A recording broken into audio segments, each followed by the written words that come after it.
Hello, my 420 Spot family. Hope everyone is doing well this Tuesday, June 7, 2022. Looks to be a cooler day today in the 70s. We do not get the 70 degrees too often. Hey Denver, guess what?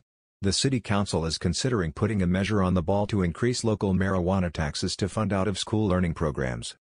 And in the news today, the top things to know.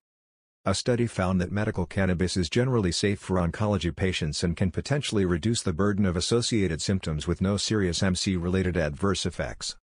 A review concluded that data is promising for psychedelic-assisted treatment to become a much-needed treatment option for PTSD. The New York Daily News editorial board is calling on Congress to end the sentencing disparity between crack and powder cocaine. These are the laws Joe Biden rewrote to suppress people of color. The Cannabis Regulators Association, which represents marijuana regulators from states across the U.S., is hosting a two-day conference to discuss emerging issues such as interstate commerce, Delta-8 THC, and equity. Industry participation at the closed-door event raises some questions, however. The North Carolina Senate gave its final approval to a medical cannabis bill, sending it to the House of Representatives.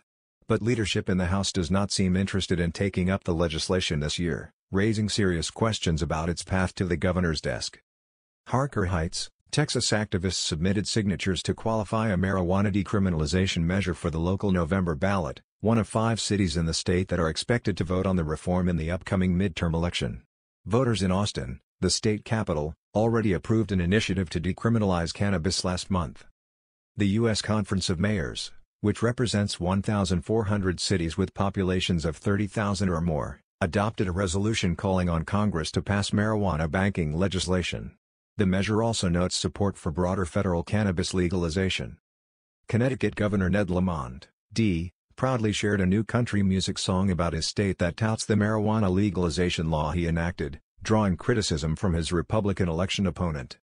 Mississippi regulators announced that less than a week after launching the state's medical cannabis registration portal, more than 1,800 people have already signed up. Federal prosecutors specifically noted that men they are prosecuting for an illegal cannabis business work to subvert the state regulatory scheme in Washington state, saying that the state is also, of course, entitled to tax the marijuana industry. Former White House Office of National Drug Control Policy Director Bill Bennett suggested that marijuana use is to blame for mass shootings. Representative Delia Ramirez, DL, tweeted, "We must vote to legalize cannabis so that we can focus our public safety resources on addressing the root causes of violence and not low-level drug possession."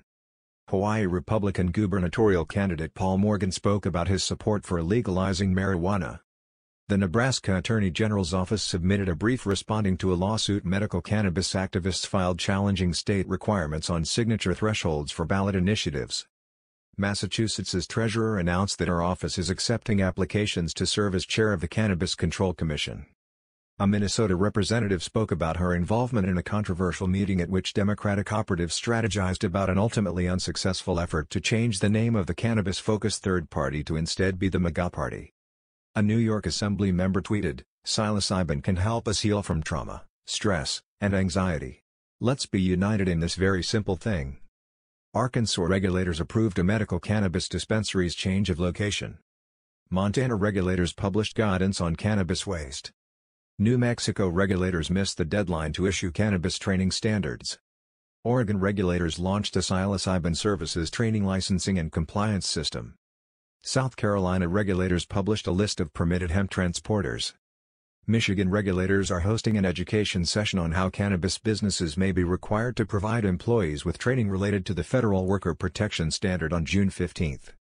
The Albuquerque, New Mexico City Council is considering proposals on how to ban and punish public marijuana consumption. The New Castle County, Delaware executive authored op-ed urging lawmakers to override Governor John Carney's D. veto of a marijuana legalization bill. There is the news today for a Tuesday. Thank you for watching this video. Have a fantastic day. It's 4:20 somewhere. What are you smoking on? Thank you. Video by my420spot.com